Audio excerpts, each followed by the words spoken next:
Dalam nama Bapa dan Putra dan Roh Kudus. Amin. Ya Allah yang Maha Pengasih dan Penyayang, kami bersyukur atas turunnya Roh Kudus bagi para rasul dan bagi kami semua.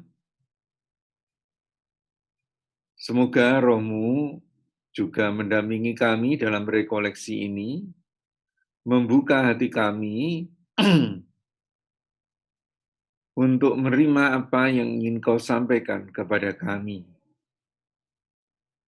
Curahkanlah juga Roh Kudus-Mu kepada para pembicara pada malam hari ini, sehingga kami semua dipenuhi dengan Roh-Mu dapat membaharui hidup kami. Demi Kristus, Tuhan dan Juru Selamat kami, yang hidup dan berkuasa bersama Dikau dan Roh Kudus, Allah sepanjang segala masa. Amin. Ya, selamat petang saudara sekalian. Jadi dalam rekoleksi seri ketiga kali ini, kita membahas jalan pengabdian Vincentian. Dan hari ini kita, dalam yang lalu kita sudah bersama membahas karya pengabdian dari Prater-Prater Caritas, Bruder-Bruder Caritas, FC. Dan hari ini kita akan mendengar dari Romo-Romo CM dan komunitas kerabat kasih dan misi yang mendukung misi CM. Kita tahu bahwa CM itu adalah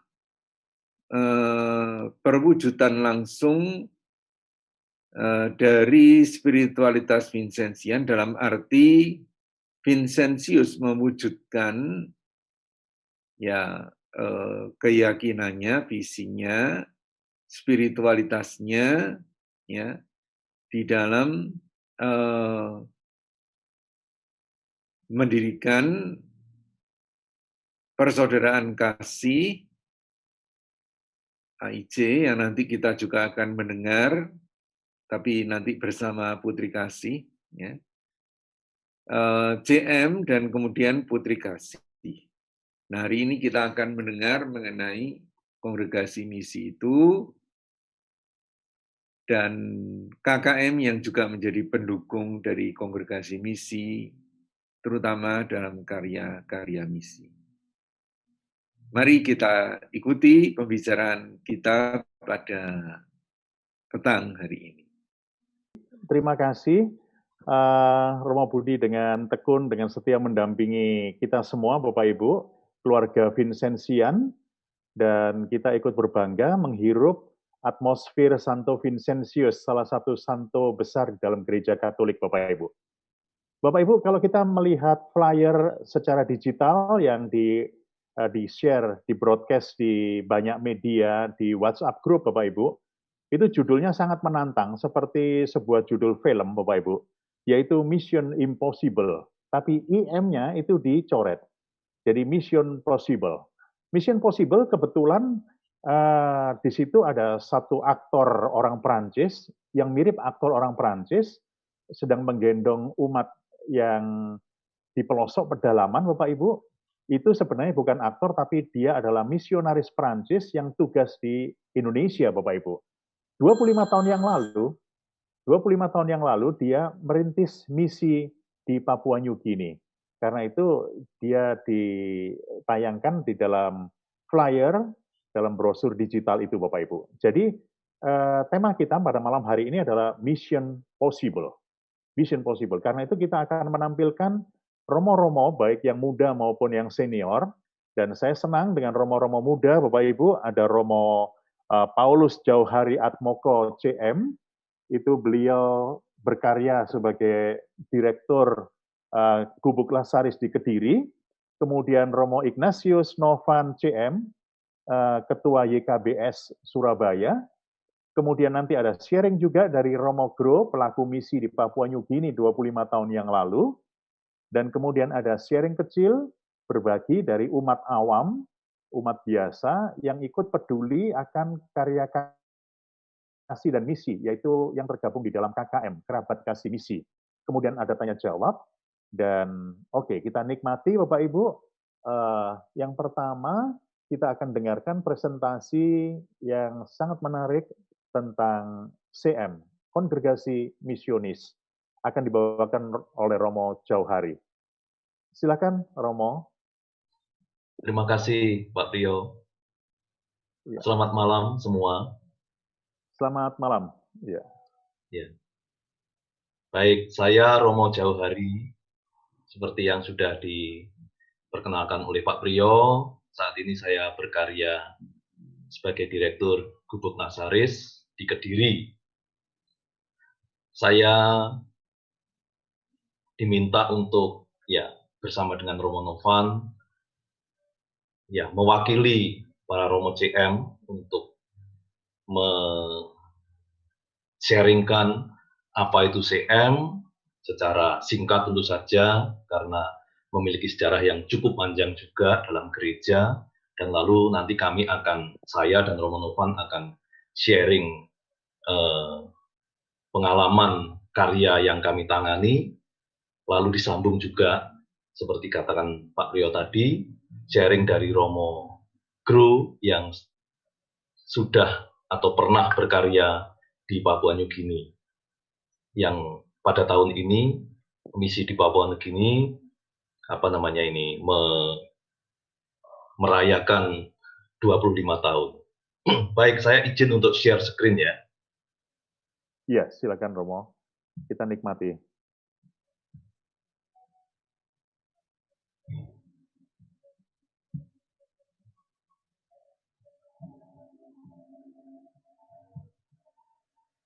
Ya.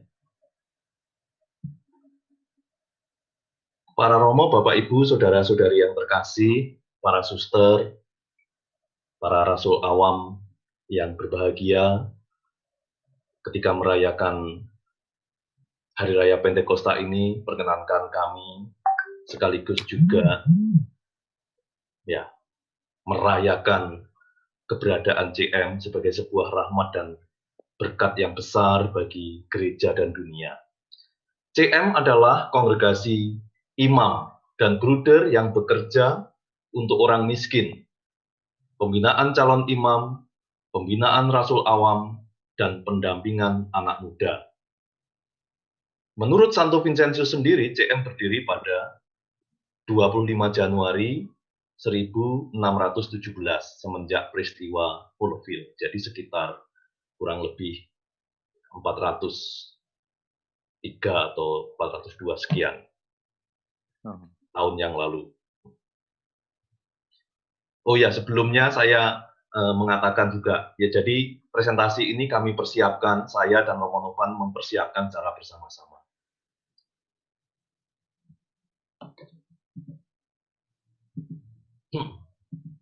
Ya, jadi peristiwa Folleville itu yang mengilhami menjadi tonggak di mana CM dimulai.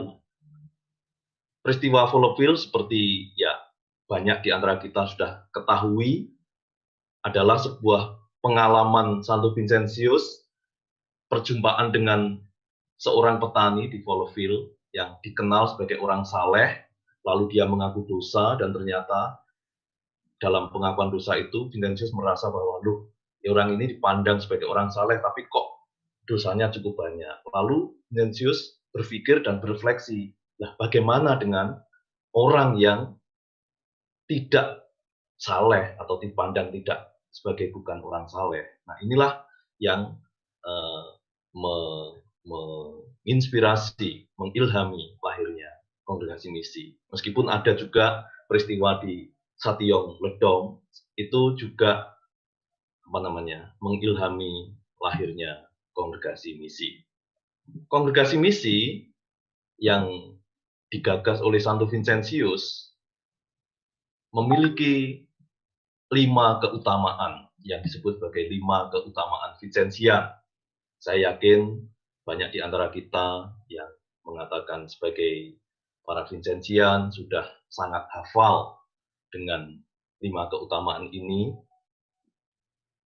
yakni mati raga yang menjadi dasar untuk bisa melakukan kesederhanaan, rendah hati, dan lembut hati yang bertujuan atau goalnya adalah untuk penyelamatan jiwa-jiwa sebagai mahkotanya. Lalu kongregasi misi, sebagai kongregasi internasional sampai saat ini, CM telah melayani dan mengabdi dalam karya misi di lebih dari 90 negara di seluruh pelosok dunia, dengan begitu banyak jenis karya, baik karya parokial dan kategorial. Terutama karya kategorial itu sangat banyak, mulai dari karya pembinaan calon imam di seminari, pembinaan kaum awam, pendampingan korban bencana alam, pendampingan kaum buruh dan pengungsi, korban kekerasan seksual, narkoba, pendidikan dan persekolahan, karya rumah sakit, dan klinik kesehatan, rumah retret, dan masih banyak lagi. Tidak perlu sebut, nanti mungkin kita bisa dalam tanya jawab, mungkin Romo Sabudi atau Romo Ignas, Romo Novan bisa menambahkan karya-karya kategorial yang ditangani oleh CM secara internasional. Lalu karya-karya CM Provinsi Indonesia. Jadi CM itu dibawa masuk ke Indonesia dari Eropa oleh para misionaris Belanda pada sekitar tahun 1923. Dan di Indonesia sendiri, CM Provinsi Indonesia juga sudah melayani di banyak keuskupan dan bahkan mengirim para misionaris ke luar negeri. Jadi bukan hanya melayani di Indonesia saja, tapi sebagai kongregasi internasional melayani juga untuk misi-misi di luar negeri. Saya ingin menyebutkan beberapa karya parokial. Parokial artinya yang bersifat di paroki, ya, karya di paroki. Di Keuskupan Surabaya ada 10 paroki yang ditangani oleh Romo CM. 5 paroki ini khusus. Jadi paroki Vincenzian, yakni Kelahiran Santa Perawan Maria, Kepanjen, paroki Kristus Raja, Santo Vincentius Apaulo, itu di Surabaya. Lalu ada 2 paroki di luar Surabaya yang menjadi paroki Vincenzian juga, yaitu Santo Yosef Kediri dan Santa Maria Blitar. Lalu berikutnya adalah paroki Marinus Yohanes Kenjeran, Ratu Pencinta Damai Pogot, Santa Maria Gresik, Santo Paulus Bojonegoro, Regina Pacis Magetan. Itulah yang paroki-paroki yang ditangani oleh Romo CM di Keuskupan Surabaya. Lalu juga ada di Keuskupan Malang, ada 2 paroki, paroki Santo Vincentius Apaulo dan paroki Santa Teresia Pandaan. Yang ketiga, Keuskupan Agung Jakarta ada 2 paroki, yaitu paroki Santo Francisco Xaverius Tanjung Priok dan paroki Salib Suci Cilincing. Karya paroki di luar Jawa, ada di Keuskupan Sintang ada 2 paroki, yakni Santo Montfort di Serawe dan paroki Santa Luisa di Menukung, Kalimantan Barat, ya. Lalu yang kedua, Keuskupan Banjarmasin ada 1 paroki, yaitu paroki Santo Vincentius Apaulo Batu Licin. Yang ketiga, Keuskupan Manokwari Sorong ada 1 paroki, yaitu paroki Santo Thomas Aquinas Manokwari. Saya dengar ini sedang Romo Thomas Kristiawan sedang mempersiapkan 1 paroki lagi. Katanya mau diberikan juga untuk ditangani oleh CM di Wasior. Semoga suatu tempat yang baik untuk misi. Lalu Keuskupan Agung Pontianak ada 1 paroki, yaitu paroki Keluarga Kudus Pontianak. Keuskupan Agung Merauke ada 1 paroki, ini cukup baru mungkin beberapa tahun yang lalu, dimulai oleh Romo CV, Santa Maria Eci Merauke. Itu karya-karya paroki di Jawa dan di luar Jawa. Lalu ada juga karya-karya yang bersifat kategorial. Ada karya seminari, karya misi umat Vincenzian, karya persekolahan, karya rumah retret, dan karya sosial. Nanti karya sosial akan dijelaskan karena beberapa, ada cukup banyak. Karya seminari yang ditangani oleh Romo CM tentu saja di Seminari Tinggi CM di Malang. Di seminari tinggi CM yang di Malang itu ada 4 rumah. Jadi ada postulatnya, ada seminarium internumnya, ada S1 dan S2. Lalu juga interdiosesan. Jadi di sana Romo Triwardoyo menjadi rektor di seminari tinggi interdiosesan. Kemudian seminari menengah, ada seminari Vincentius Apaulo Garum Blitar, dan ada Santo Yohanes Maria Vianney Sintang. Ada satu lagi sebenarnya, saya lupa tanya Romo Hersumedi, namanya apa? Tapi saya kira itu postulat, saya kira Romo Sabudi betul ya, di Keuskupan Banjarmasin. Saya kurang tahu apakah Seminari itu menengah. seminari menengah ya, seminari menengah, betul. Jadi itu ada 3 seminari menengah berarti.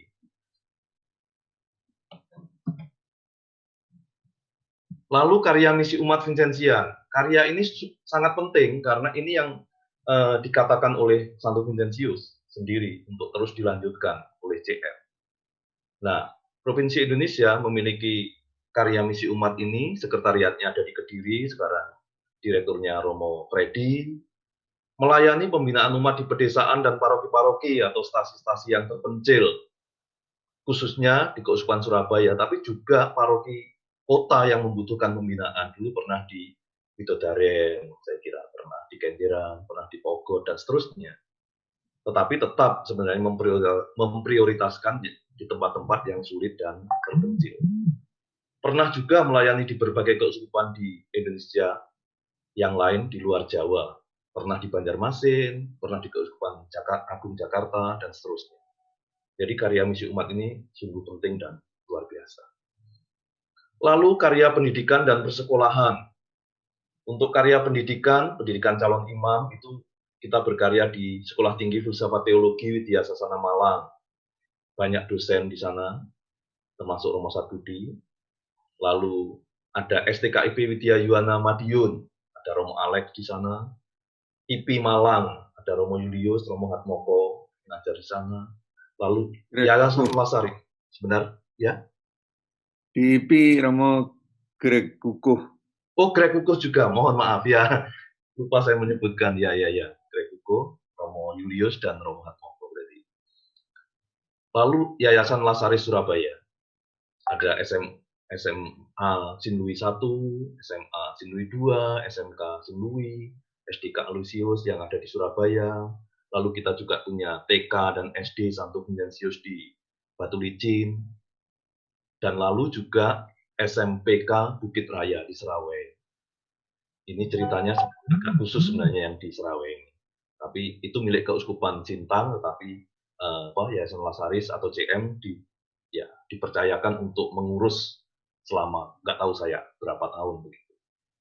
25 tahun atau sekian tahun. Lalu karya rumah retret. Ini juga karya yang sangat penting. Kita memiliki 3 rumah retret atau rumah pembinaan. Rumah retret Gria Samadhi Vincentius GSP di Prigen ditangani oleh Romo-Romo CM, di mana Romo Ignas juga tinggal di sana. Direkturnya Romo Marianto bersama dengan para suster KYM. Rumah retret Domus Mariae Sarangan ditangani oleh Romo CM, Romo Wahyu, dan juga ada awam yang membantu di sana.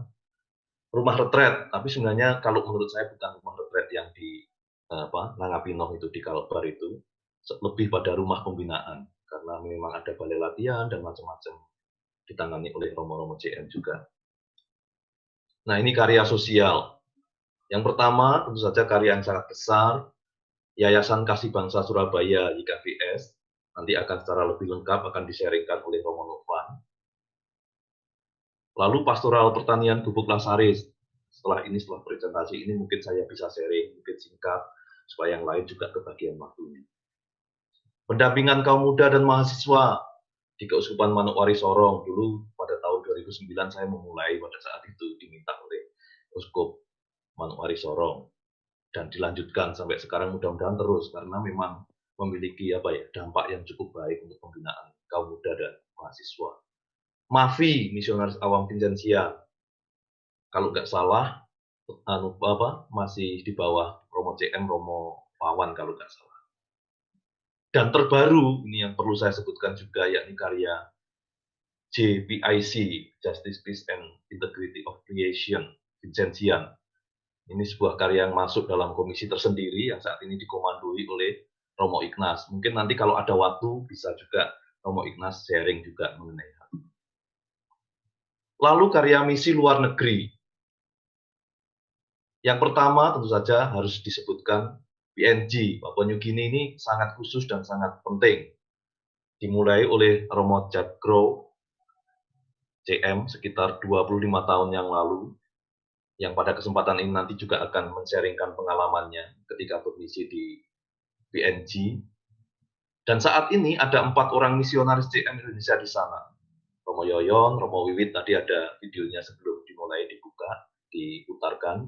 Ada Romo Gunawan di sana juga. Lalu misi di Taiwan, ada sekitar 4 orang misionaris dari Indonesia, 4 atau 5 ya, 5 barangkali ya, termasuk Romo Eko Pras, Romo Budi, lalu Romo siapa yang mantan provinsial? Ya, Romo Susilo, dan masih ada yang beberapa yang lain. Solomon Islands ada 3 orang misionaris, Romo Parmono dan teman-teman, Romo Werang, Romo Agus Heru. Lalu Philadelphia 1 orang. Dulu Romo Ignas saya kira pernah juga bertugas di Philadelphia. Suriname 1 orang misionaris, sebentar lagi akan menyusul Romo Mistri, dan sebentar lagi akan menyusul Romo Kebri saya kira. Bolivia 1 orang misionaris, Romo Medi Wijaya. Belanda ada 1 orang misionaris, Romo Rafael, sebentar lagi menyusul Romo Rudi. Jadi sungguh-sungguh sangat penting ya misi luar negeri ini. Nah, khusus nomor 7 ini yang Belanda ini saya kira ada semacam ya, kalau kita baper ya boleh dikatakan gitu. Memang ya ada ya, kita meskipun misi tidak pernah boleh menghitung balas budi dan macam-macam, tapi ya ada unsur balas budi karena memang sharing dari jenderal kemarin waktu berkunjung ke sini ya, Belanda sangat membutuhkan dan kita dulu dibantu ketika para misionaris pertama yang membawa CM masuk ke sini ya, ketika mereka mengalami kesulitan ya kita membantu. Ini yang menurut saya penting untuk digarisbawahi. Nah, ini saya akan sharing secara singkat mengenai pastoral saya, pastoral pedesaan di Bokasaris. Namanya pastoral pedesaan, tentu saja ya sangat ya di desa sungguh. Tapi ini perlu kita ketahui bersama bahwa sesuai dengan amanat awali Santo Vincentius, salah satu pengalaman yang kiranya menginspirasi Santo Vincentius adalah karena pada zaman Santo Vincentius, hampir semua imam tidak ada yang mau bertugas di pedesaan. Bahkan pada waktu itu sebagai imam muda, Vincentius juga tergoda untuk hanya bertugas di kota demi mengejar keuntungan pribadi dan menolak bertugas di pedesaan dan tempat-tempat yang sulit. Lalu karya ini sendiri karya yang ya kontekstual ya, karya pastoral yang kontekstual. Kenapa kontekstual? Karena pastoral ini sangat sesuai dengan konteks Indonesia yang bersifat agraris. Jadi sungguh-sungguh ya pas lah dengan pertanian. Ya kami menyebutnya sebagai pastoral agroekologi. Karya ini dimulai oleh Romo-Romo CM Domus Kediri Blitar dan diinisiasi setelah dimulai oleh Romo Hardo CM sejak sekitar tahun 2008. Romo Hardo dengan semangat dan kreativitasnya memulai karya ini dan mengembangkan dengan sangat baik dan lalu bisa berjalan, dan ini harus kita jaga.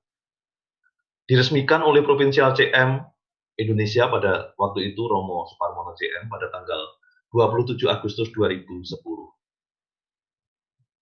Ya, saya mengatakan everything is organic sebagai tempat dan sarana pengembangan dan promosi pertanian organik dengan konsep dasar ekologi. Jadi memang ya menolak pokoknya yang bersifat kimiawi, supaya dasarnya adalah ya menjaga kelestarian alam. Kalau bahasa teologinya ya keutuhan ciptaan gitu. Selain nanti hasil tanaman produk-produknya itu lebih sehat untuk badan kita. Tapi secara gambaran besarnya adalah ya menjaga kelestarian alam dan keutuhan ciptaan dari langkah yang paling kecil dan sederhana. Sawah organik, padi, kedelai, jagung, pokoknya semua yang ditanam organik. Tidak ada yang kimia sama sekali.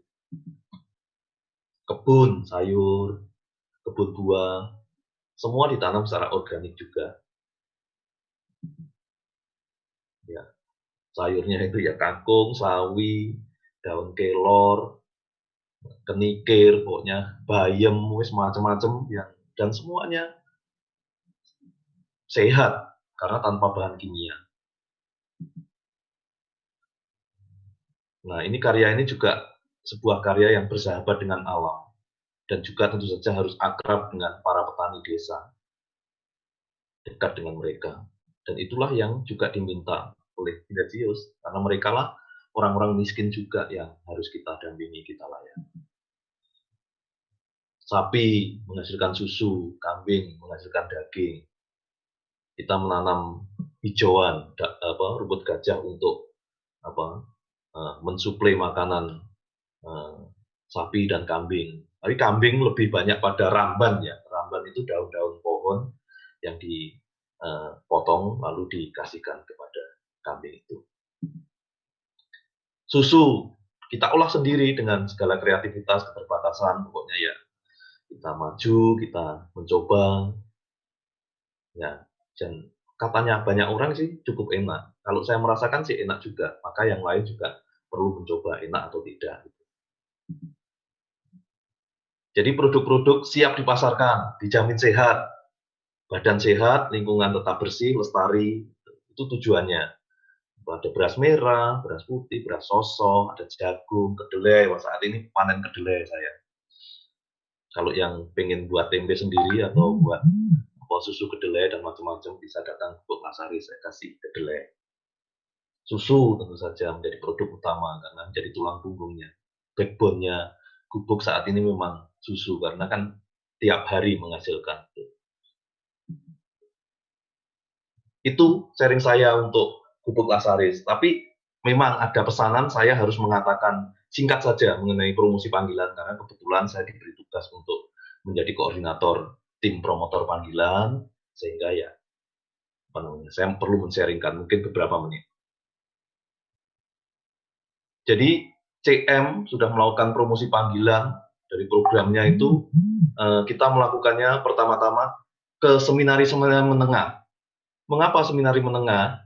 Karena ya itu yang paling istilahnya tinggal metik aja gitu loh. Kalau seminari menengah promosi dan kalau masuk CM ya enak gitu, pembinaannya berkelanjutan. Beda dengan kalau dari luar itu ya bukan jelek ya. Saya sendiri memang tidak dari seminari menengah dulu.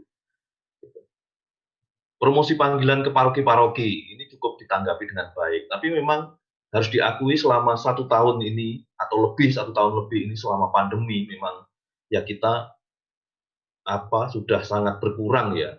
Hanya beberapa kali mengadakan promosi panggilan ke sekolah, ke paroki melalui Zoom seperti ini. Tapi ya cukup mengenal juga karena mereka kayaknya tertarik. Tapi kan kalau seperti ini, aplikasi seperti ini sangat terbatas. Lalu melalui retret dan rekoleksi panggilan di seminari biasanya. Dan ini sangat menarik bagi banyak kaum muda dan banyak juga biasanya dari pengalaman yang masuk CM juga. Promosi panggilan melalui publikasi media yang saya gunakan saat ini yang saya aktif itu ziarah rohani. Ternyata dari Flores, dari Medan, dari Makassar itu banyak yang WA saya karena mereka pengen tertarik untuk masuk CM tapi ya karena terhalang oleh pandemi ini ada beberapa yang kalau datang ke Malang rasanya berat, sulit dan macam-macam. Dan yang terakhir ini adalah ini perlu saya katakan sebenarnya ini saya itu boleh dikatakan dipelokoto oleh Romo Ignaz Suparno karena Joe Agostino itu sebenarnya ya mungkin memang ngajak kontraktor tapi akhirnya Romo Ignaz Suparno kok ya merujuknya ke saya tapi memang ya kebetulan koordinator promotor panggilannya saya ya sudah saya terima Jadi tergabung dalam Vincentian Vocation Task Force, sebuah komisi internasional yang bekerja untuk menemukan dan membangun sebuah Vincentian Vocation Culture. Jadi bukan hanya untuk calon imam saja atau untuk bruder saja, tapi juga untuk para rasul awam Vincentia. Kita sudah mengadakan beberapa kali pertemuan, nanti bulan Juni akan ada lagi pertemuan. Saya kira itu sharing saya. Terakhir, saya mengatakan jalan pengabdian Vincentian adalah cara melayani dan mengabdi seturut semangat Santo Vincentius dengan menyusuri lorong-lorong misi ke tempat-tempat yang sulit dan terpencil untuk menemukan Tuhan dalam diri orang miskin yang harus dilayani dan diabdi. Terima kasih. Itu dari saya. Ya, luar biasa Romo Jauhari. Terima kasih, sangat jelas dan sangat menarik untuk ditanggapi nanti dalam forum tanya jawab.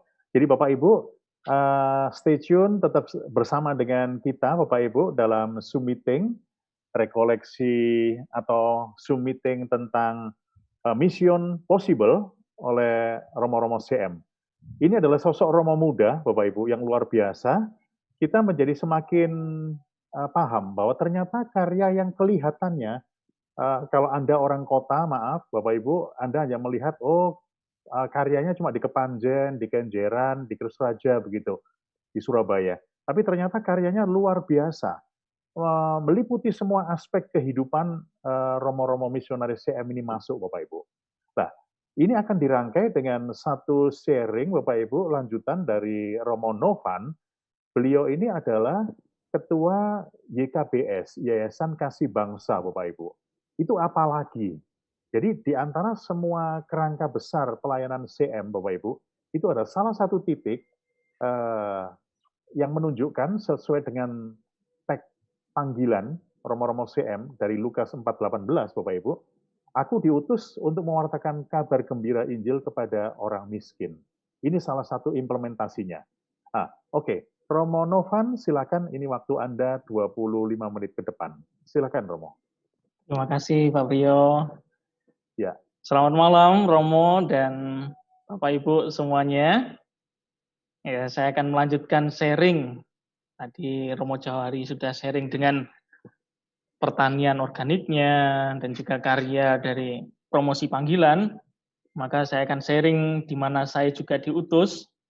Tempat perutusan saya di Yayasan Kasih Bangsa Surabaya. Tapi nanti untuk detailnya saya akan sharing di belakangan. Saya akan memutar dulu video. Nah.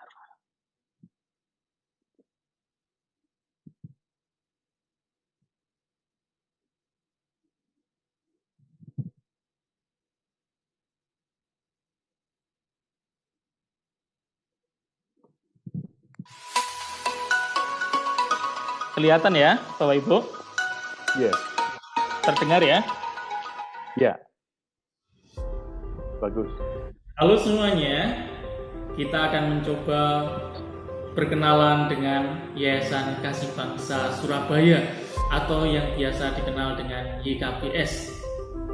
Kita tentu bertanya-tanya, apa sih YKBS itu? Nah, sore hari ini kita akan mencoba melihat apa itu YKBS, kapan berdirinya, apa visi misinya, dan di mana kita bisa bertemu atau berkenalan langsung dengan YKBS, Yayasan Kasih Bangsa Surabaya.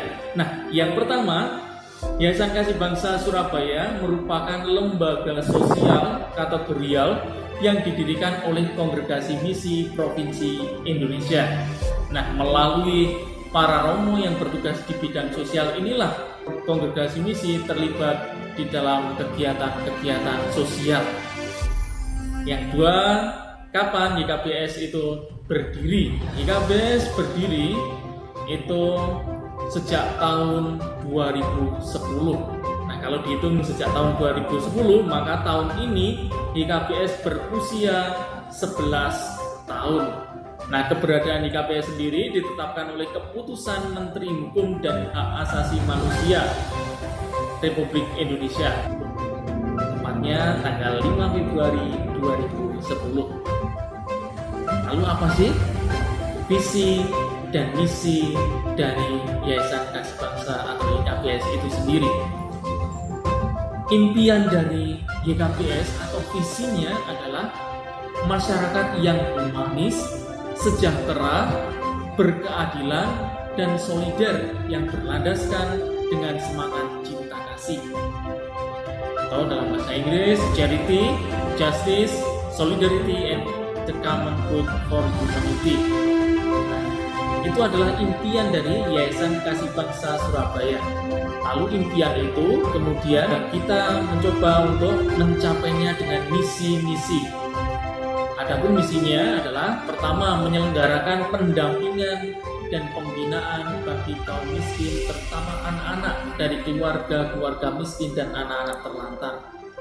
Yang kedua, menyelenggarakan pelatihan secara sehat dalam rangka menanamkan dan menyebarkan kepedulian serta keterlibatan sosial. Ketiga, memberikan dukungan dan terlibat langsung dalam penanganan bencana alam. Nah, itu adalah visi dan misi dari YKBS. Lalu apa saja kegiatannya? Setiap karya YKBS itu terlihat di tiap-tiap divisinya. Adapun ada 4 divisi yang ada di dalam YKBS sendiri. Yang pertama adalah divisi perburuan atau Wadas. Lalu ada divisi pendampingan anak, Sanggar Merah Merdeka, penanganan bencana, SRK, lalu juga pelatihan dan riset sosial, PPS. Nah, setiap divisi karya YKBS ini memiliki kegiatan sendiri-sendiri berdasarkan kebutuhan para dampingannya masing-masing. Sedangkan untuk kegiatan yang sifatnya dilakukan bersama-sama oleh seluruh anggota YKBS antara lain tiap tahun ada retret tahunan,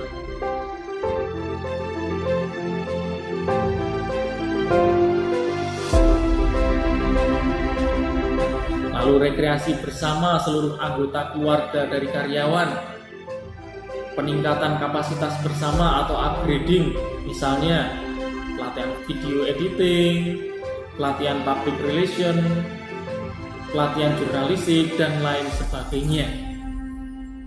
Lalu mengadakan rapat pleno setiap bulan, mengadakan rapat kerja setiap akhir tahun, dan juga menerbitkan buletin Fides et Actio. Itu kegiatan-kegiatan dari Yayasan Kasih Bangsa Surabaya. Lalu, di mana kita bisa menemukan Yayasan Kasih Bangsa Surabaya ini? Nah, alamatnya adalah di Jalan Simo Pomangan 2 nomor 2A, Kelurahan Simomulyo Baru, Kecamatan Sukomanunggal, Surabaya, Indonesia.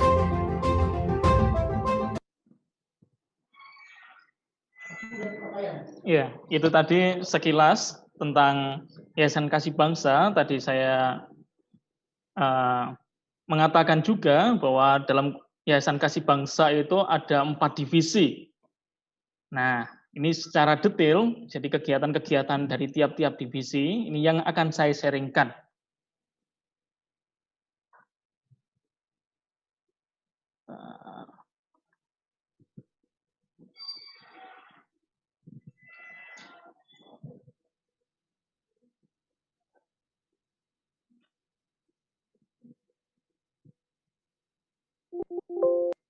Ya, Yayasan Kasih Bangsa tadi visinya atau impian besarnya ini adalah charity, justice, solidarity, and the common good for humanity.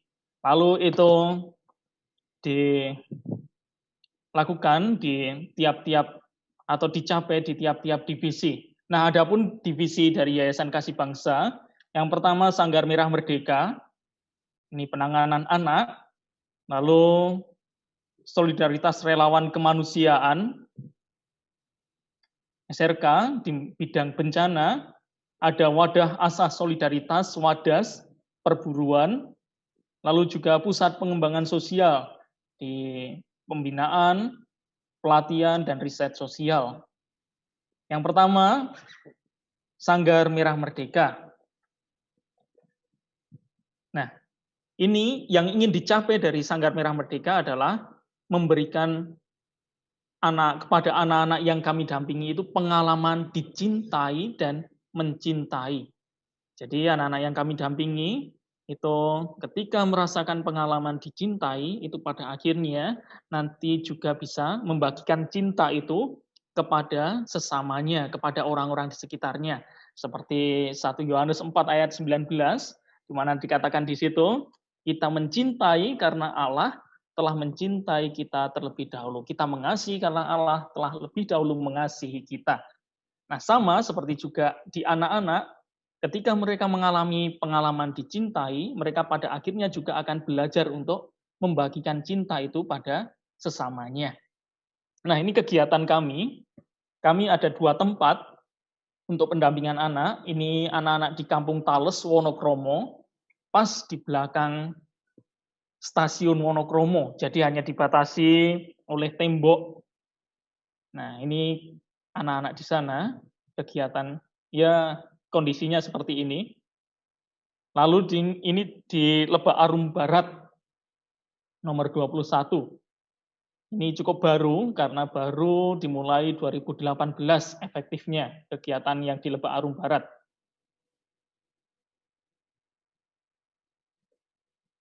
Nah, Sanggar Merah Merdeka sendiri itu dulunya yayasan sebelum bergabung atau jadi satu di bawah Yayasan Kasih Bangsa, itu adalah yayasan tersendiri, Yayasan Merah Merdeka. Oh ya, sedikit cerita bahwa tidak seperti yayasan-yayasan lain, ketika yayasan itu dibentuk, itu baru memikirkan divisi-divisinya atau karya-karyanya apa, tetapi Yayasan Kasih Bangsa Surabaya ini adalah gabungan dari karya-karya sosial yang sudah dimulai oleh Romo-Romo CM yang lebih dahulu bergerak di bidang ini. Misalnya pendampingan anak atau Sanggar Merah Merdeka ini itu dimulai sejak tahun 98. Ketika itu banyak anak-anak yang terlantar, fokusnya adalah anak-anak jalanan, dimulai oleh Romo Gani. Nah, lalu sekarang menjadi salah satu divisi dari Yayasan Kasih Bangsa Surabaya. Divisi kedua adalah SRK, Solidaritas Relawan Kemanusiaan. Ini adalah divisi di dalam penanganan bencana alam dan bencana sosial. Apa yang menjadi cita-cita kami di divisi ini? Yaitu meringankan penderitaan korban bencana. Inilah impian kami ketika terlibat di dalam kebencanaan yang terjadi di Indonesia. Nah, ini juga karya yang cukup lama. Dulu karya ini bernama Relawan CM, tetapi kemudian ketika bergabung dengan Yayasan Kasih Bangsa, itu menjadi divisi SRK atau berganti nama dengan Solidaritas Relawan Kemanusiaan. Awalnya namanya adalah Relawan CM, Relawan Kongregasi Misi. Kegiatan kami tentunya seperti tadi adalah impian kami meringankan penderitaan korban bencana, maka kegiatan kami adalah di bidang kebencanaan. Seperti letusan gunung, gempa bumi, banjir, dan lain sebagainya. Nah, dalam divisi ini tentunya kami juga tidak bisa bergerak sendiri, banyak relawan, banyak dari keluarga Vincenzian juga yang membantu, dan inilah yang kami syukuri, sehingga kami bisa terlibat ya secara luas ketika bantuan dan juga tenaga-tenaga yang menjadi relawan itu juga banyak. Nah, ini adalah ya foto-foto di mana kami terlibat di dalam bencana. Lombok, Palu. Yang terakhir kemarin di NTT juga kami sampai sekarang masih terlibat. Ini tadi jam 6 juga ada penggalangan dana untuk NTT. Terus kalau tidak ada bencana, mungkin pertanyaan kita, apa sih kalau tidak ada bencana ngapain? Oh, itu divisi di bidang kebencanaan. Lalu kalau tidak ada bencana pastinya nganggur. Tidak. Kami juga melakukan pelatihan-pelatihan dasar yang bisa meningkatkan kemampuan kami untuk penanganan atau menolong korban-korban di saat bencana. Maka ada pelatihan dasar P3K, terus pelatihan penyelamatan diri. Nah, Ini kemampuan-kemampuan yang ya menjadi upgrading kami ketika tidak ada bencana. Gitu. Sehingga ketika terjadi bencana, maka kami juga akan lebih siap lagi untuk bisa terlibat. Lalu divisi yang ketiga itu adalah Wadah Asah Solidaritas. WADAS, ini divisi yang paling tua di Yayasan Kasih Bangsa Surabaya. Ini didirikan oleh Romo van Steen, CM, tahun 1986. Bahkan saya saja belum lahir waktu itu. Ketika karya ini lahir, saya juga belum lahir. Nah, ini adalah divisi atau karya di bidang perburuan. Impian kami apa di sini? Impian kami adalah mengangkat martabat luhur manusia dan potensi keluarga buruh. Nah, kalau mengatakan siapa buruh atau apa yang dilakukan buruh, tentu kadang yang terlintas di pikiran kita itu adalah buruh itu demo.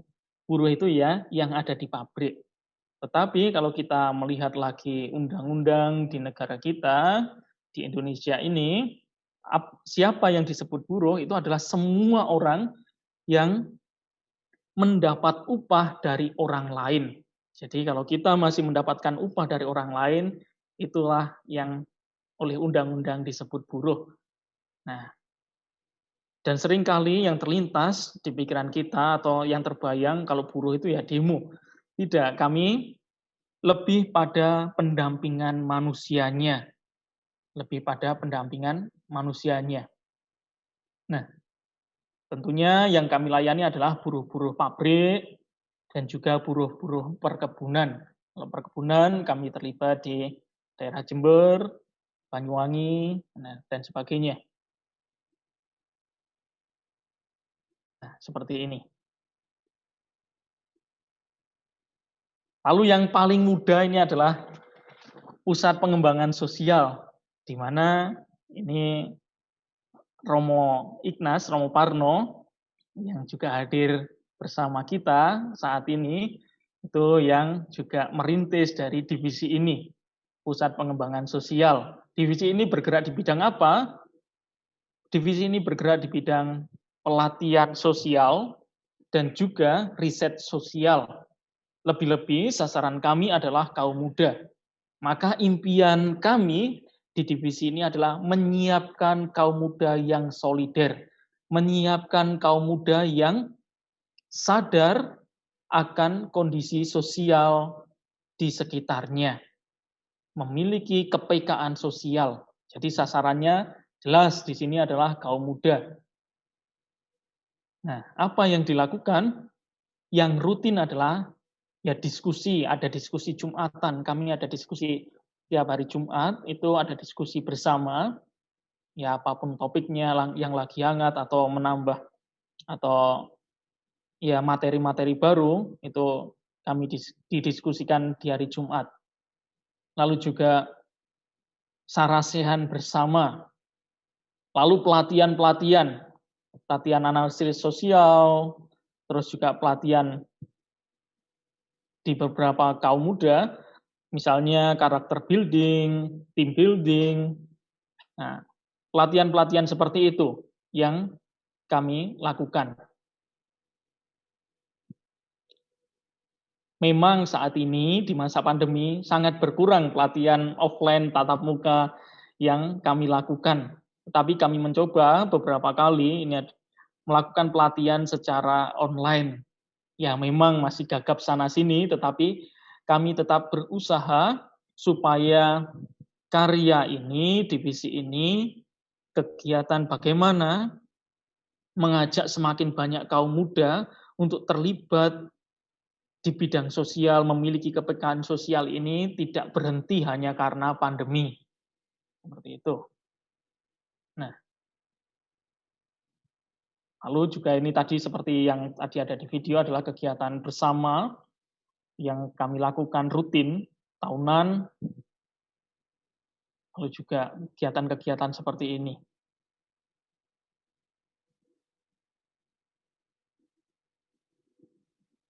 Nah, ini sekilas tentang divisi divisi yang berada di Yayasan Kasih Bangsa Surabaya. Nah, dari semua divisi itu, apa sih impian kami? Kalau Santo Vincentius mengajarkan atau lewat pengalamannya di Satyong Ledom, bahwa kebaikan dari orang lain atau keterlibatan itu perlu adanya koordinasi, maka di dalam karya sosial di daerah perkotaan ini tentunya di Surabaya, Yayasan Kasih Bangsa ini juga mencoba untuk mengkoordinir banyak niat baik dari umat Allah atau orang-orang yang memiliki kepedulian terhadap sesama.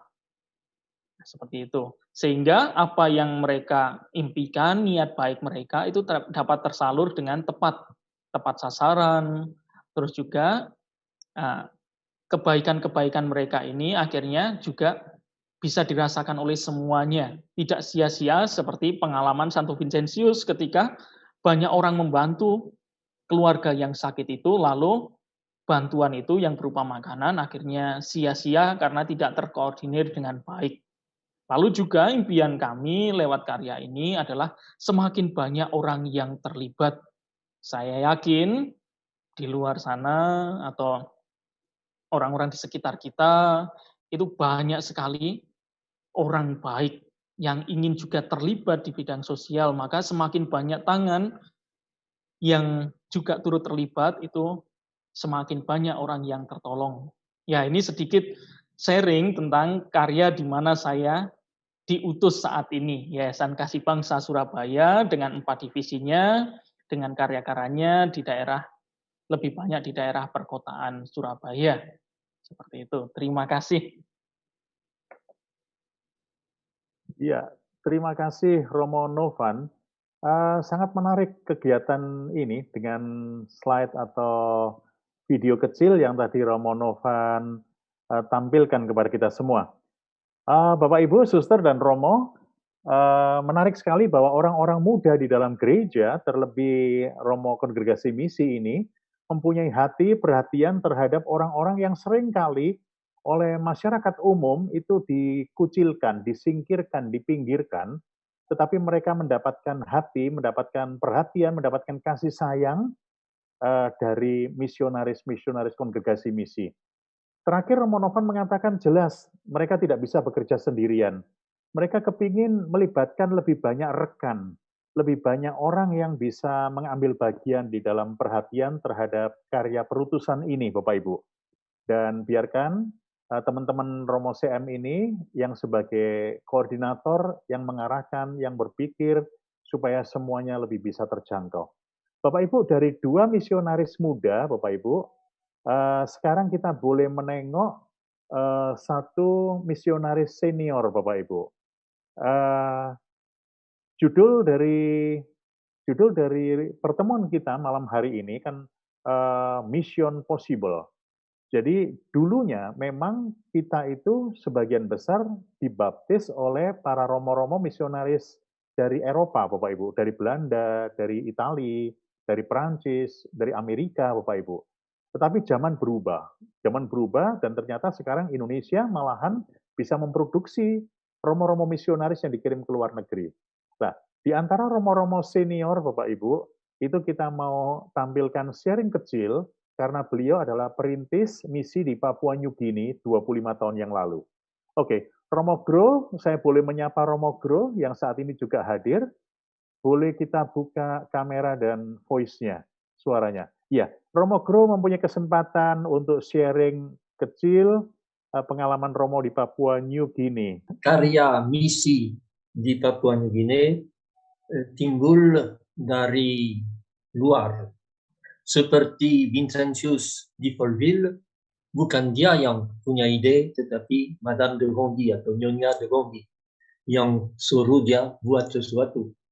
Dan sesudah itu suruh cari kongregasi yang mau meneruskan. Dan karena tidak temu, akhirnya menciptakan kongregasi misi. Demikian pula saya pergi ke Papua New Guinea karena ada permohonan dari uskup di Daruk Yongga bagian barat dari Papua Nugini, dekat dengan bagian Indonesia dari Papua. Dan waktu itu di Daru Kyongga, terutama daerah Kyongga, ada banyak pengungsi politik dari OPM, Organisasi Papua Merdeka. Dan tentunya orang itu kebanyakan Katolik dan Protestan.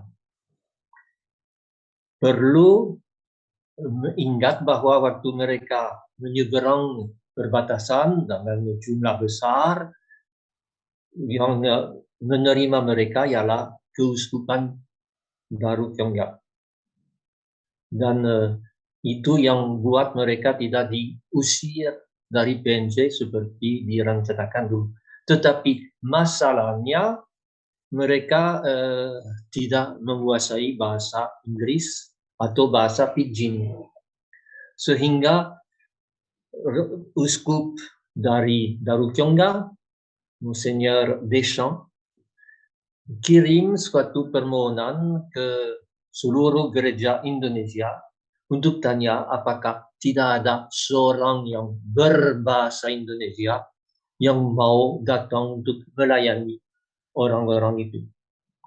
Dan karena tidak ada jawaban, dan karena saya yang sudah 20 tahun di Kalimantan Barat merasa mau mengganti sedikit udara, visitor atau provinsial kami tanya apakah saya mau ke sana.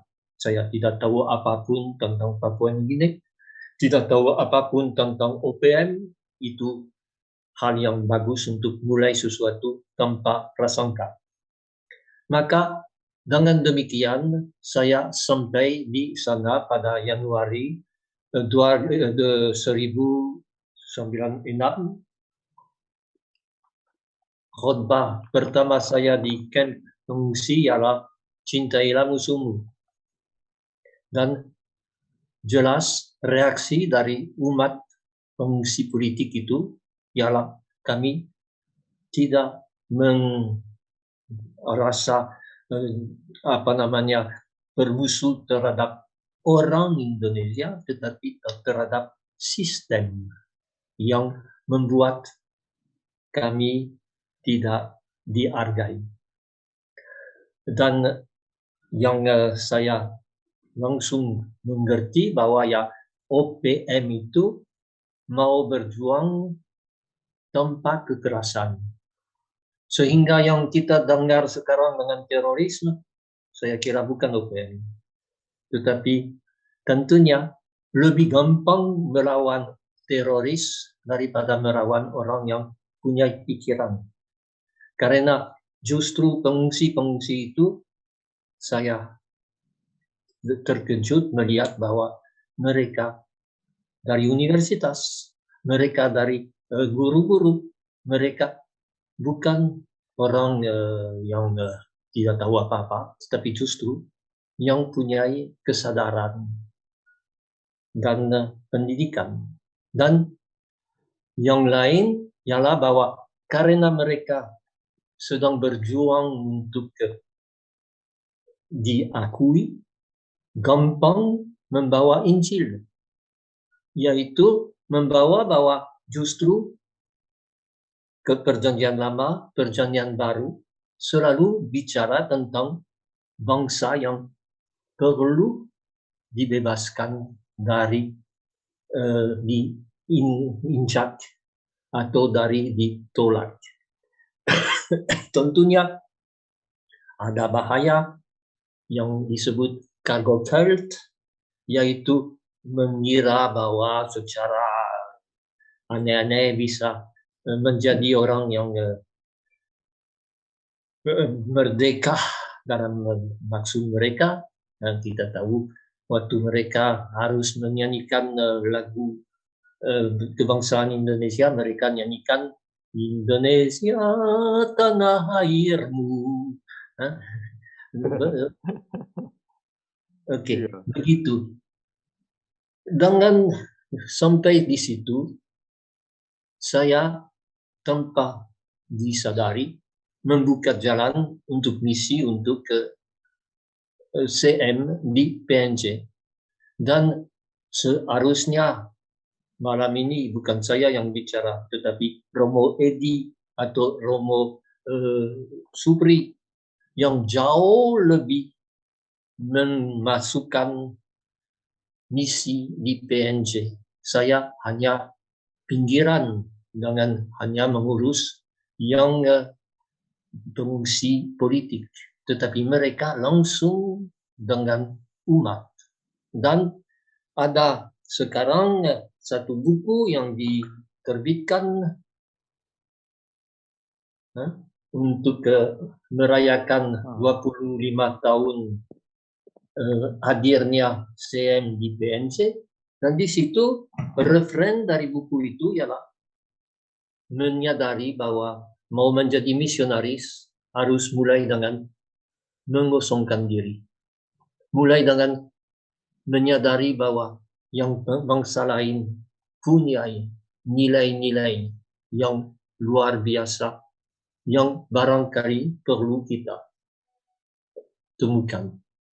Saya ingat seorang sister putri kebijaksanaan, yaitu dari Mofortan, yang kerjasama dengan saya berkata, orang Papua tidak pernah ngomong terima kasih. Tidak pernah sopan-sopan. Tetapi kalau mereka ditolong, mereka langsung akan cari akal untuk membalas kebaikan itu dengan kebaikan. Bukan, oh terima kasih, oh ini, tetapi justru bisa dikatakan lebih nyata. Dan ini yang saya belajar dari mereka. Ini yang konfrater-konfrater lain juga sebagai referen dalam semua yang ditulis di sini, permulaan ya semacam shock, semacam ya merasa kurang diterima atau ya tidak Romo ini, tetapi pelan-pelan justru menemukan bahwa jauh lebih dihargai dan bisa sendiri menghargai mereka bukan sebagai bangsa yang pinggiran atau yang memang untuk saya karena sudah bekerja dengan masyarakat adat di Vietnam, yaitu orang pegunungan, sesudah itu dengan orang Dayak yang juga masyarakat adat, saya tidak terlalu terkejut dengan orang Papua. Tetapi toh saya juga perlu bertobat. Misi kita diinjili sama seperti kita menginjili. Saya sadar bahwa saya barangkali terlalu lama berbicara. Saya mau tutup dengan berkata bahwa konfrater-konfrater muda yang sekarang di PNJ luar biasa, dan justru Uskup Gilles Cote yang sekarang sangat menghargai mereka karena mampu menerima, mengosongkan diri, dan menemukan apa yang nilai-nilai yang sudah ada di atasnya Injil bisa ditanamkan. Saya tutup dengan doa dari Sri Paus Franciscus waktu hari komunikasi sosial, yang bisa mengucapkan yang secara kurang baik saya coba katakan, Tuhan, ajarilah kami untuk keluar dari diri kami sendiri dan pergi mencari kebenaran.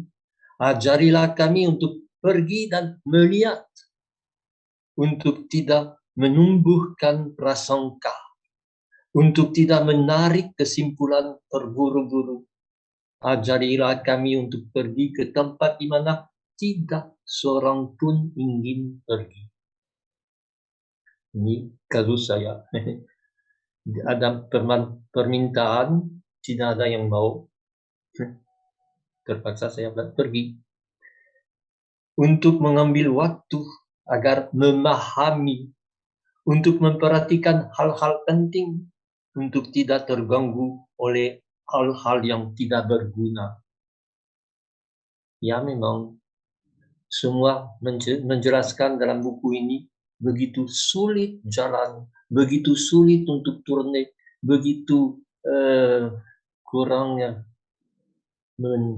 nyaman hidup di sana, tetapi justru mereka membedakan penampilan menipu dari kebenaran, memberi rahmat untuk menggali tempat tinggal Tuhan di mana tidak disangka dia sudah berada.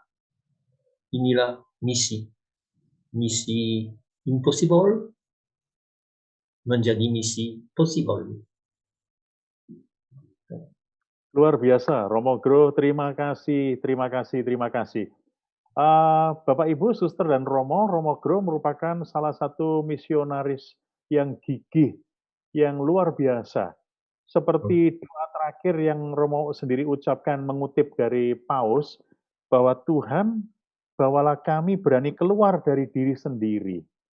Kemudian bukan untuk berprasangka.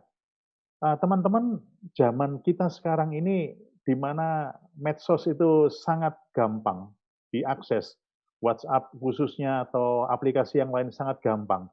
Di situ kita menjadi bingung karena banyak orang itu menyampaikan opini-opini dan itu seringkali yang negatif, berprasangka satu terhadap yang lain.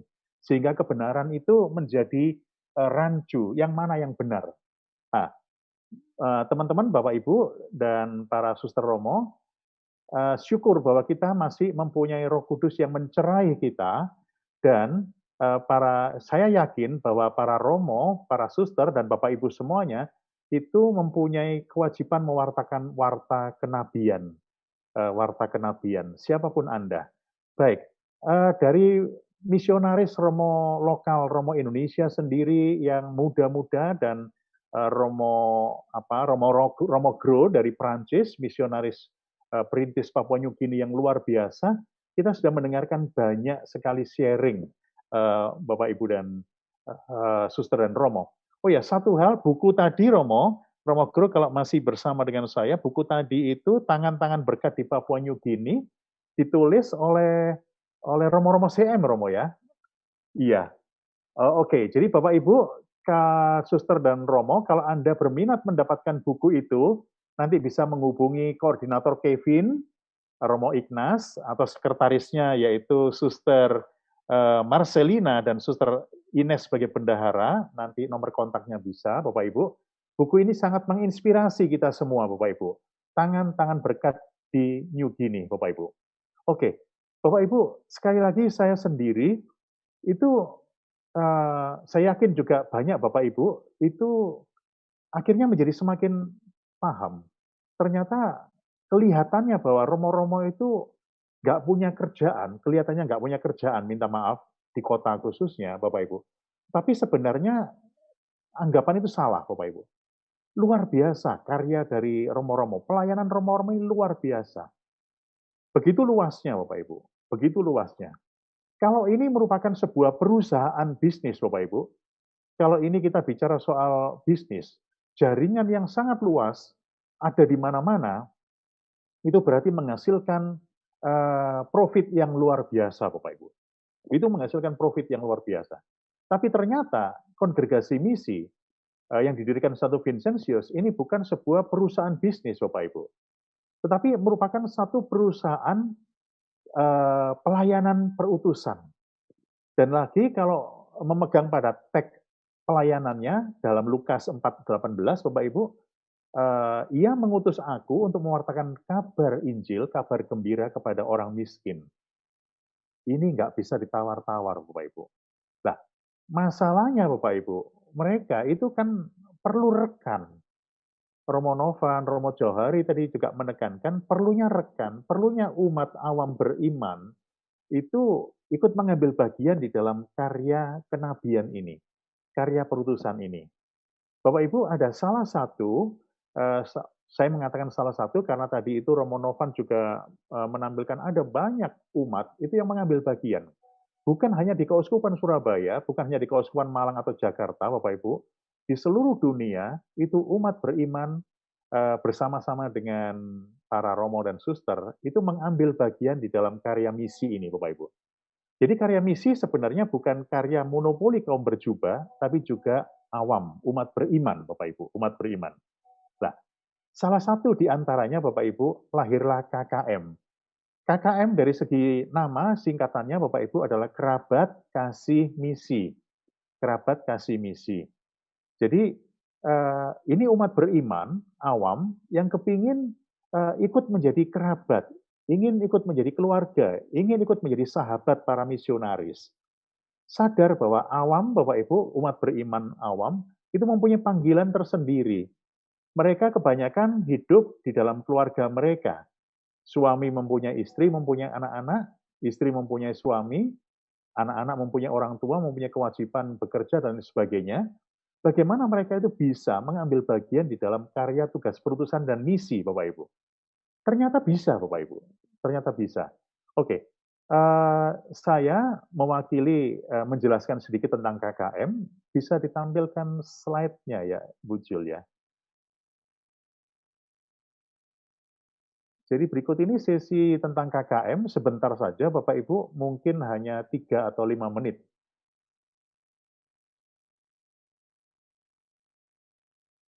Oke, ini Bapak Ibu, kerabat kasih dan misi. Ini logonya Bapak Ibu, dibuat oleh Romo Suparmono, mantan Provinsial CM Provinsi Indonesia. Di tengah-tengah bulatan itu ada simbol hati.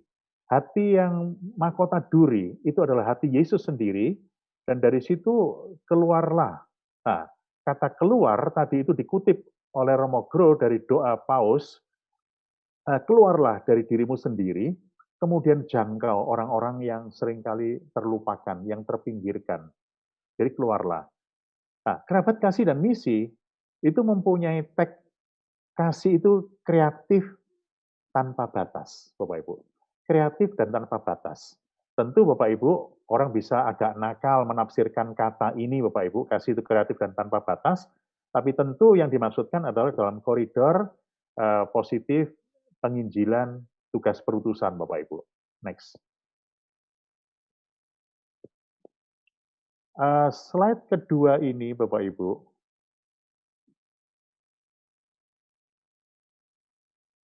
Oke. Jadi, slide kedua ini, visi KKM. Gambar ini menarik, Bapak Ibu. Jadi KKM itu adalah kerabat kasih dan misi dari Romo-Romo CM, Bapak Ibu, yang didirikan oleh Santo Vincentius.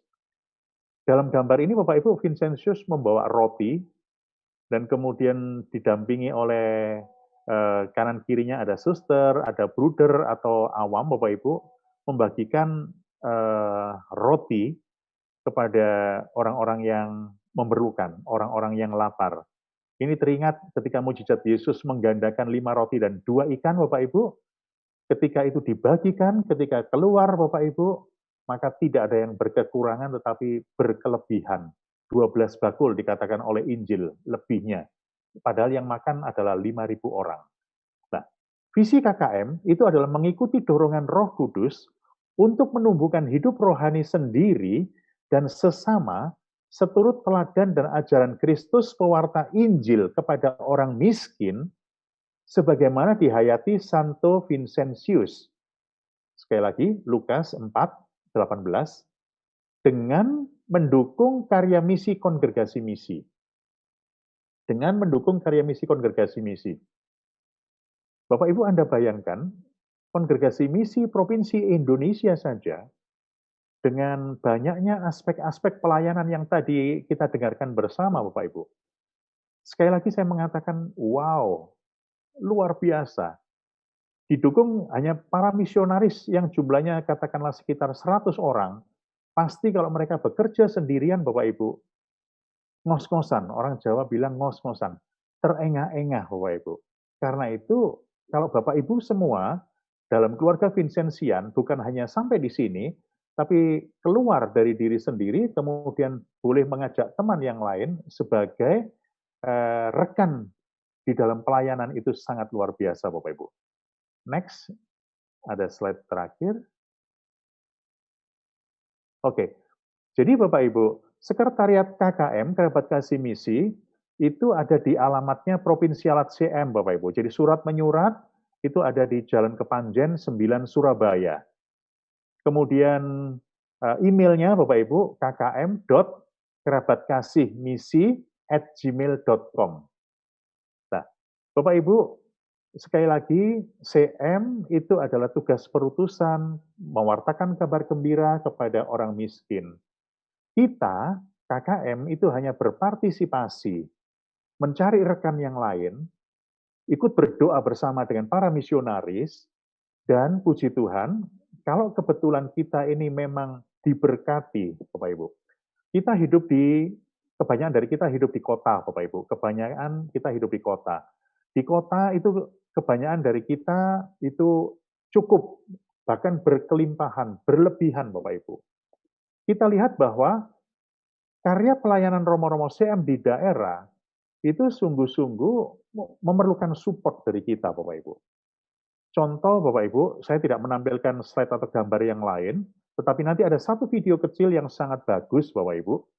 Jadi contoh, Bapak Ibu, di satu wilayah paroki pelayanan CM di Papua, bagaimana pemberdayaan anak-anak dalam usia pendidikan. Katakanlah usia 5 tahun, 10 tahun, Bapak Ibu, bagaimana membantu mereka untuk bisa baca, tulis, berhitung, Bapak Ibu. Romo sendiri pasti tidak mampu, Bapak Ibu. Karena itu mendatangkan baik orang lokal untuk menjadi guru bagi mereka. Kalau tidak ada orang lokal, Bapak Ibu, orang setempat, maka terpaksa didatangkan dari luar pulau, dari luar kota. Meskipun mereka itu adalah tenaga sosial, Bapak Ibu, kan mereka perlu dibayar. Mereka perlu diberi honor, Bapak Ibu.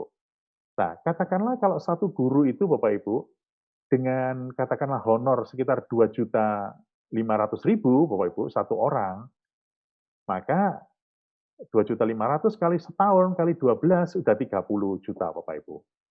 Kemudian kalau misalnya ada 6 wilayah yang mau dilayani Bapak Ibu, maka dari satu titik paroki hanya pemberdayaan pendidikan Bapak Ibu, berarti 6 kali 30 juta sudah 180 juta Bapak Ibu. Itu baru satu titik Bapak Ibu. Lalu bagaimana kita bisa menolong sarana dan prasarana menjangkau ke tempat-tempat yang sulit. Mobil di Jakarta, di Surabaya, di Malang, Bapak Ibu, enak, dipakai 5 tahun seringkali tidak ada masalah. Tapi di daerah yang sulit, Bapak Ibu, mobil itu meskipun baru, dalam waktu 1-2 tahun, shock breaker sudah mulai rusak, karet-karet sudah mulai aus, ban itu sudah mulai kalah, dan lain sebagainya. Maka pemeliharaan mobil untuk misi itu jauh lebih mahal, Bapak Ibu. Bensin, speedboat, Bapak Ibu, dan lain sebagainya. Loh, itu kan kewajiban gereja, betul. Keuskupan menyediakan, CM juga menyediakan, tetapi kalau KKM ikut membantu bersama dengan Bapak Ibu semua, itu bukankah akan sangat meringankan langkah-langkah dan memberi semangat spirit dari teman-teman semua. Karena itu Bapak Ibu, kalau Anda tergerak, ingin berpartisipasi dana KKM Bapak Ibu, ini ada rekening ofisialnya, yaitu Perkumpulan Kerabat Kasih dan Misi. Anda bisa catat Bapak Ibu, BCA Surabaya Kedung Dorong, nomor rekening 103-557-6667. Atau kalau Anda, Bapak Ibu, cukup pandai menggunakan handphone untuk memotret barcode ini, Bapak Ibu, QRIS ini, Bapak Ibu, Anda bisa potret dan kemudian Anda bisa berpartisipasi. Cantumkan berasal dari siapa supaya kami itu boleh berkirim ucapan terima kasih, boleh mempertanggungjawabkan apa-apa yang telah kami terima dari kemurahan Anda. Bapak Ibu, penjelasan saya cukup di sini, tetapi satu video ini Bapak Ibu dengan ilustrasi musik I Will Follow Him, itu akan mengikuti langkah-langkah pelayanan kita. Please, Ibu Jul.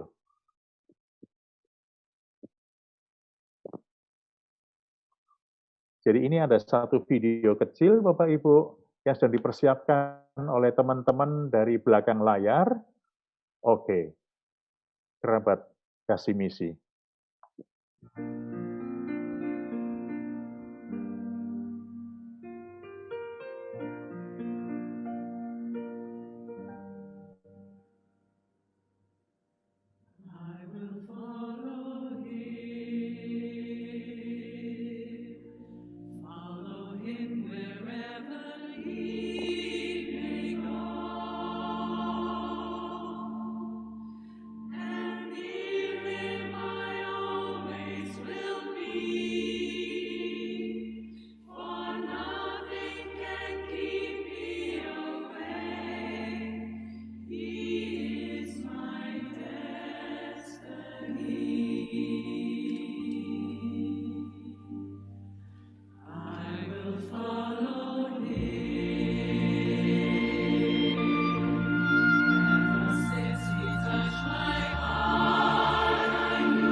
Keep me away.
Yes, Bapak Ibu luar biasa.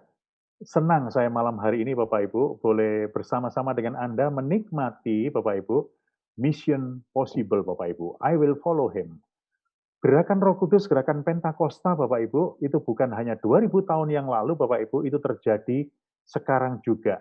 Bersama-sama kita bisa. Misi yang sulit itu Bapak Ibu, akhirnya menjadi possible.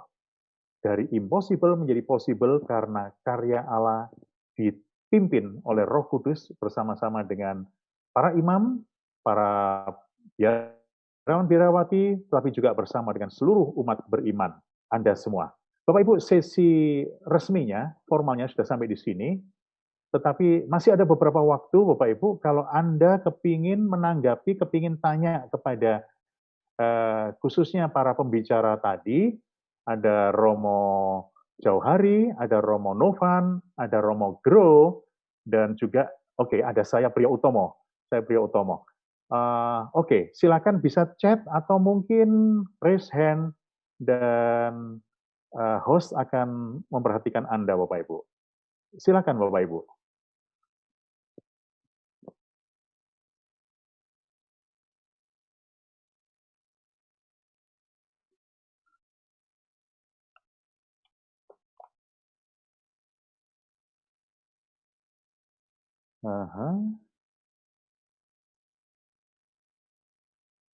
Apakah ada yang bertanya, menanggapi, Bapak Ibu? Sambil menunggu, apakah saya boleh menambahkan sedikit saja? Oke, Romo, silakan. Ya, tadi itu saya kurang menyebut, diingatkan oleh Romo Adi JR. Paroki yang di Keuskupan Manokwari Sorong itu yang di Tovoi belum saya sebut, lupa saya, mohon maaf. Tovoi ya? Ya, karya yang sangat luar biasa. Posisi Tovoi di mana, Romo, kalau dalam peta itu, Romo? Di Sorongnya, di dekat Sorong, tapi ya tetap masih dalam perjalanan yang cukup jauh juga. Iya, sambil Romo 1 menit, Sorong, ini kalau Papua, menuju ke Tovoi, itu apakah ada jalan darat atau jalan sungai atau apa, Romo? Sungai. Dan berapa jam untuk mencapai itu? Nyebrang laut, lalu masuk sungai. Kira-kira normalnya berapa jam, Romo, dari Sorong menuju ke Tovoi, Romo? Romo boleh sharing sedikit? Ya, itu saya tidak pernah naik kapal ya. Kalau naik kapal, saya dengar sekitar 20 jam. Wow, jam. 1 hari 1 malam. Saya waktu itu memang naik pesawat kecil itu. Ke Babu berarti? Ya, dari Sorong ke Babu, karena juga bersama Bapak Uskupnya. Lalu dari Babu, itu naik speed besar dari perusahaan, dari British Petroleum itu lewat teluk gitu ya. Jadi sebetulnya bukan sungai itu. Ya. Dan ada Romo Wicak yang sekarang di sana, pastor parokinya itu pernah terbalik ya, dan tenggelam, dia nggak bisa berenang. Waduh. Untung masih bisa pegangan kapalnya itu, dan ada frater pastoral, Frater Santo, dia ya pinter berenang itu, lalu bisa menyelamatkan. Itu dari Babu ke berapa lama itu? Saya agak lupa itu. Romo Johari. Dari Babu ke Tovoi, 2 jam. 2-3 jam. 2-3 jam. Speed ya, itu kecepatan bagus. Dari Sorong ke Babu naik pesawat sekitar 1 jam ya. 1 jam. Pesawat kecil. Pesawat kecil muat sekitar 12 orang. Terima kasih tambahannya, Romo Jawari, Romo Budi. Saya membuka kepada floor bagi Bapak Ibu, Suster, yang kepingin menambahkan atau bertanya kepada teman-teman misionaris ini, silakan. Ada Ibu Maria Jumaya. Ya, silakan memperkenalkan diri, dari mana Ibu posisi, silakan dibuka mic-nya, Bu. Terima kasih, selamat malam. Saya dari Dewan Daerah Banyuwangi. Banyuwangi. Jawa Timur. Yes. Iya. Saya malam ini sangat bangga dengan romo-romo dan kagum, terutama romo-romo yang misi, Romo Gro tadi yang ada di Papua New Guinea. Kami ingin menanyakan pengalaman yang paling berkesan dari Romo Gro ketika misi di sana, pada bahasa, suku dan lain itu masih masih baru, masih asing. Jadi kami ingin sedikit pengalaman dari Romo Gro yang berada di Papua New Guinea. Itu aja, terima kasih. Baik, Bu Maria. Romo Gro masih menyertai kita. Silakan Romo.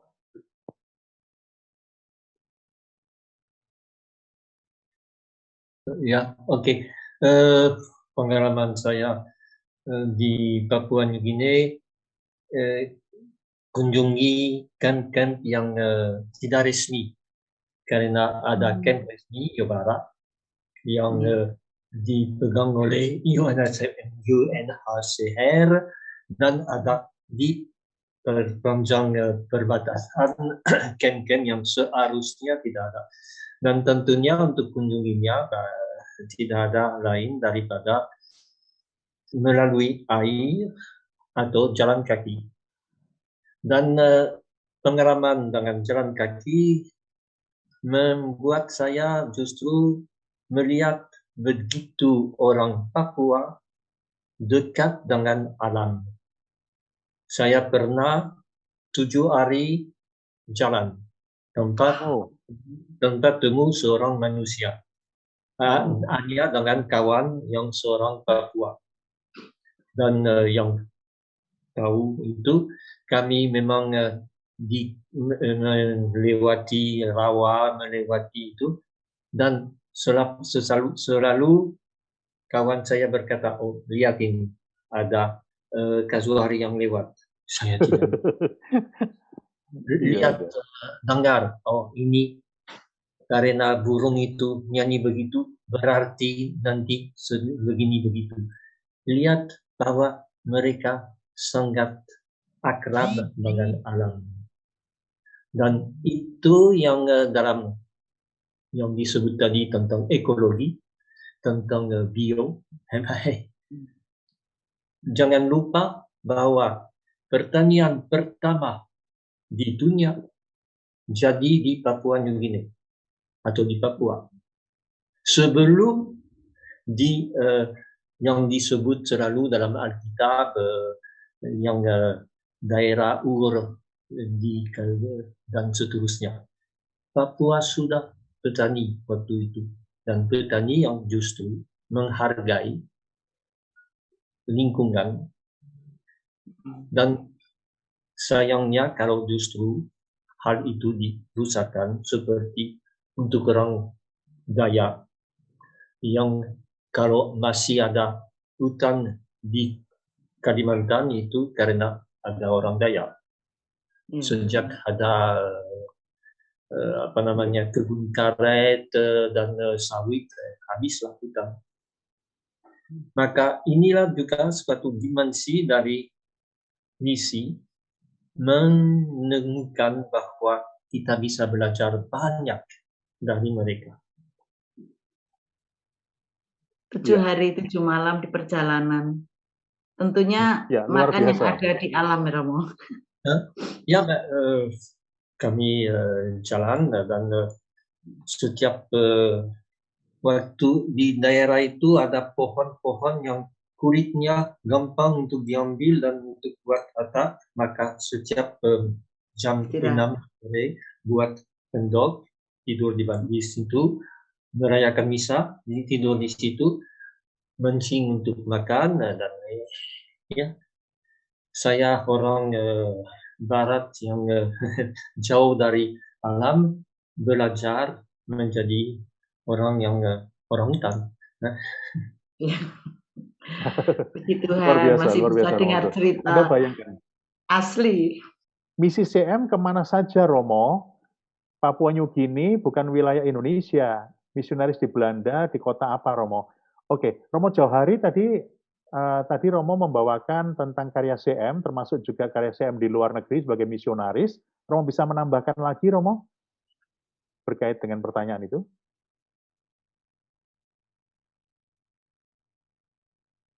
Belum di mic, yes, mic-nya. Saya tadi sudah menyebutkan kurang lebih atau bahkan dikatakan lebih dari 90 negara. Wow, yang CM internasional. Tapi kalau CM Indonesia, ya tadi itu Papua New Guinea, Taiwan, Solomon Islands, lalu Suriname, Philadelphia, Amerika Serikat, dan juga Bolivia. Plus Belanda kembali. yang terakhir, Belanda. Oh ya, yang terakhir Belanda itu di kota apa, Romo? Apakah Romo Pirso? Romo Satbudi. Romo Satbudi di kota apa itu ya, Romo Rafael? Itu di kota Paningen. Paningen. Oke. Di kota Paningen. Paningen ya. Dan Romo Rafael itu sekarang misinya, sebenarnya dia studi di sana, studi doktoral, tapi kemudian diangkat oleh Romo Jenderal untuk menjadi pemimpin rumah CM di Belanda. Jadi CM Belanda itu bayangkan dulu ratusan misionaris ya ke seluruh dunia. Sekarang tinggal satu rumah saja. Yang dulu juga tempat seminari. Ya. Dan rumah itu sekarang di Paningen itu dihuni oleh romo-romo CM tua dan suster-suster putri kasih tua. Ya. Lalu juga ada beberapa awam saya kira, karena rumah itu sekarang dibantu biayanya oleh pemerintah. Kalau membiayai sendiri sudah tidak mampu. Ya. Nah, Romo Rafael menjadi pemimpin di situ, ya, pemimpin romo-romo CM di situ. Ya, boleh dikata pemimpin seluruh Belanda saat ini. Ya. Dan Romo Rafael sayang tidak hadir, biasanya dia hadir juga di sini. Itu punya cita-cita untuk menghidupkan kembali misi romo-romo CM di Belanda itu.